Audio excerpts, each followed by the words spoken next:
À Paris, ils ont les folies bergères et nous, on a les folies fermières. On a chacun la nôtre.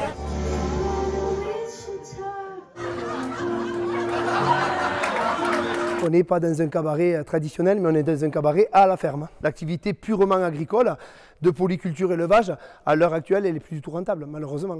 Donc on est obligé de faire plusieurs métiers pour pouvoir s'en sortir. On est dans la stabulation, voilà, donc c'est là où c'est qu'on a le foin, les tracteurs et les vaches. On leur donne le repas du soir, un peu de farine et après c'est du foin à volonté.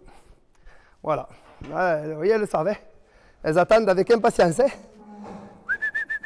Aujourd'hui, sans les danseuses, on n'aurait plus de vaches dans cette commune. On passe des vaches aux paillettes et aux plumes donc, dans ce cabaret à la ferme.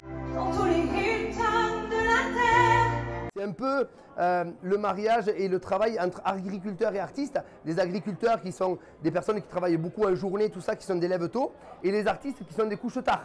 Donc on a essayé de faire un mariage impossible entre deux corps de métier. C'est le premier cabaret à la ferme de France, donc c'est un projet qui a été réalisé à partir de 30 producteurs partenaires.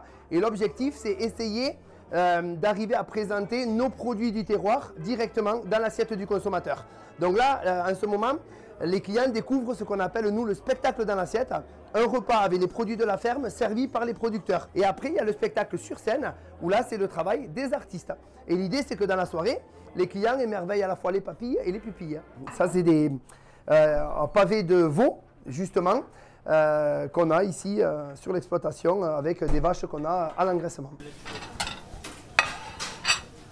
Est-ce que la cuisson est bonne? Pour le moment, nous, c'est super important d'avoir de la qualité dans l'assiette en premier lieu. C'est primordial. On est vraiment espanté de cette découverte-là.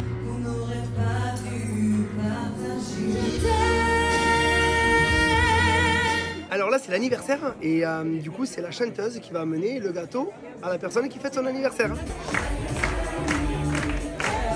Il y a le côté famille qui est présent, il y a le côté proximité aussi avec les gens qu'il n'y a pas ailleurs.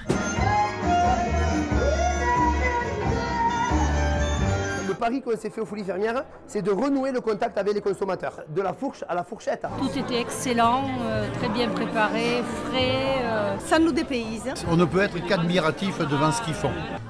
Vous savez danser le French Cancan quand même.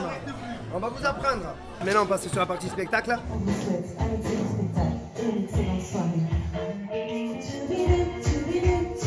Ils sont très vite émerveillés, ils voient les choses complètement différemment parce que c'est quelque chose qu'ils ne voient pas souvent et du coup c'est chouette de leur amener un peu de paillettes.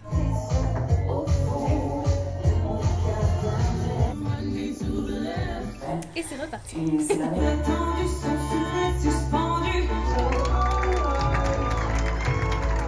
Vous êtes quand même décontracté. Dans quelques instants, vous allez assister à un véritable braquage en direct. Alors l'idée, ne bougez pas, mettez-les les mains comme ceci. Quand je viens travailler, je vois des vaches autour de moi pour aller travailler. C'est le meilleur des cadeaux, ça. Je vais inviter quelqu'un, donc autant me servir de la rose.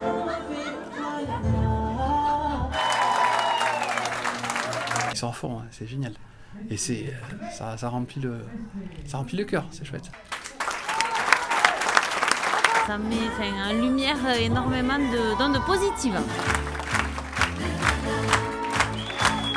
Ça montre vraiment qu'on est dans le vrai et on répond à un vrai besoin et qu'aujourd'hui cette innovation agricole elle a lieu d'exister et là on se dit en fait on a fait descendre des Parisiens à Toulouse quoi. Mais c'est magique, magique parce que moi le Toulousain, le Tarnais, j'ai du mal à monter à Paris et eux ils descendent ici donc c'est royal. On est vraiment très très contents.